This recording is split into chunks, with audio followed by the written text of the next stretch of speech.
जब हमारी बातचीत हो रही थी तो आपने कहा था कि आप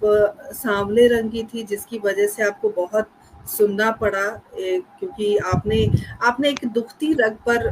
मुझे लगता है हाथ रखा था जब आपने ये कहा था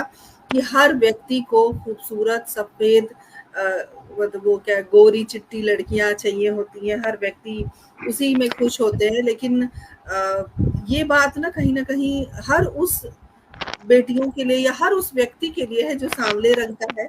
जो कहीं ना कहीं इन सब भेदभावों से गुजरता है। तो मैं चाहूंगी हमारे दर्शकों को ये बात जरूर आप बताएं, ताकि लोगों को ये प्रेरणा मिल सके कि सिर्फ रंग रूप कुछ नहीं होता, हम अपने हुनर से पहचाने जाते हैं। देखिए, मेरे जीवन का ये बहुत दुखद पहलू है, जिस पर मुझे बात आज तक मैंने कभी कहीं पर भी बात नहीं किया, किसी इंटरव्यू में नहीं किया, कहीं पर भी कहीं किसी कविता में इस बात को नहीं रखा, किसी शेर में नहीं रखा, क्योंकि एक्चुअली में मैं रखना नहीं चाहती हूँ, क्योंकि मुझे नहीं लगता है कि ये चीज़ें होनी चाहिए समाज में, लोगों के दिल में ऐसा होना चाहिए कि अगर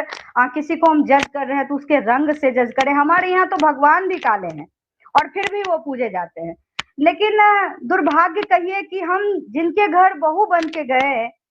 और उन्हें अपने बेटे के लिए गोरी बहू चाहिए था, और हम उस समय वाक़ई में काले थे। मैं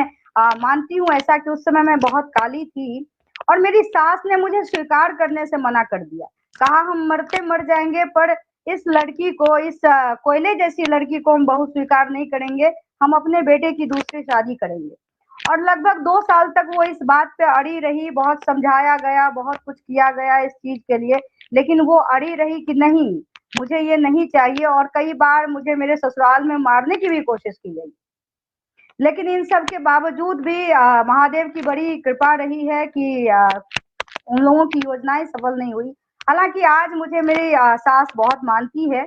और मैंने इस काले रंग को गोरा करने के लिए बहुत सारे ट्रीटमेंट किए, बहुत सारे पैसे खर्च किए। आज आप कह रही हैं बहुत सुंदर हूँ मैं देखने में और बहुत गोरी-चिट्टी हूँ।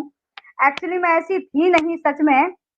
लेकिन जैसा कि मैंने कहा कि जब दुनिया आपको ये कहने लगता है, आप किसी ऑडिशन में जाते हैं और वहाँ ये कहता है कि नहीं, नहीं ये लड़की देखने में अच्छी नहीं है, तो इसको परफॉर्मेंस भी करने नहीं दिया जाए, या फिर इसको कॉन्सेप्ट में नहीं रखा जाए, या सिलेक्शन नहीं किया जाए, इस बात से अगर जज किया जाता है, तब फिर आपको लगता है कि नहीं मुझे इस पर काम करना है और लोगों को मुँह तोड़ जवाब देना है।